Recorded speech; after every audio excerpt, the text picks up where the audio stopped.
Hello students. सो आज मैं आपके सामने कुछ क्वेश्चंस लेके आया हूं जो आपको डायरेक्ट याद रखने हैं। समझ गए? डायरेक्ट याद रखने हैं, बिल्कुल डायरेक्ट याद रखने हैं। समझ गए? और ये एग्जाम्स में आए हैं, जेईई मेंस और नीट के एग्जाम से। आप खुद गूगल करके देख लेना, ठीक है?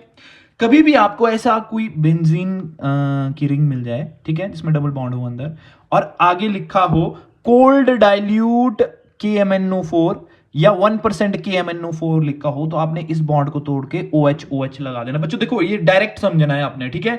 कि सर ने ये वाले रिएजेंट्स बताए थे, तो ये करते क्या है, डबल बॉन्ड को तोड़ के क्या लगाते हैं। समझ गए? अब मैं मैकेनिज्म नहीं करवाने लगूंगा। समझ गए? और अगर सिर्फ आपको यहां पे कोल्ड लिखा हो, सिर्फ कोल्ड KMnO4, ठीक है, क्या लिखा हो, कोल्ड KMnO4, ठीक है, तो आपने सिर्फ इस बॉन्ड इन बॉन्ड को तोड़ना है और यहां कार्बोक्सिलिक ग्रुप लगा देना, COOH। समझ गए? ये आपको डायरेक्ट क्वेश्चन पूछा गया है, बहुत इंपॉर्टेंट क्वेश्चन है। आप पेपर खोलिए प्रीवियस और देखिए कितने बार रिपीट हुआ है किसी भी कॉम्पिटिटिव एग्जाम में।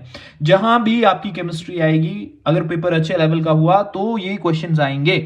अगर कहीं आपको देखना ये ऑक्सीडेशन ऑफ फिनोल है, टीचिंग एग्जाम में ये क्वेश्चन आपको आया हुआ है, चाहे स्टेटमेंट में ही आया हुआ है पर आया है पक्का, ठीक है? जब भी आप, अच्छा एक बताओ, ये कौन सा रिएजेंट है? इसका मैंने नाम बताया था, इसका और भी नाम है, इसको और तरह भी लिख सकते हैं। जैसे मैं इसको CrO3 प्लस H2SO4 भी लिख सकता हूं। क्या नाम है इसका, बताओ जल्दी, कमेंट करना है आपने मेरे को, ठीक है? क्या नाम है? जॉन्स रिएजेंट्स है ये, समझ गए?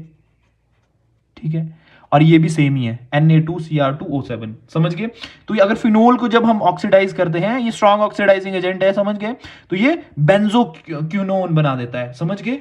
इधर कीटोन के दो ग्रुप लग जाते हैं। समझ गए? आपको सीधा डायरेक्ट समझना है, याद रखना है, ठीक है? अगर फिनोल के साथ जिंक और हीट आ गई ना, तो आपने सीधा ही क्या, बेंजीन बना देनी है, सिंपल। समझ गए बच्चों? ये डायरेक्ट रिएक्शंस हैं आपकी एनसीईआरटी में।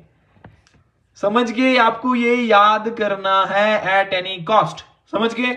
आप खुद देख लीजिए मैं कितना इंपॉर्टेंट क्वेश्चन लेके आया हूं आपके सामने, और होप सो आप इसको समझें, इनको समझेंगे आराम से, और आराम से इनको अपनी नोटबुक में नोट्स बना लेंगे। ठीक है? Thank you so much, bye bye, take care.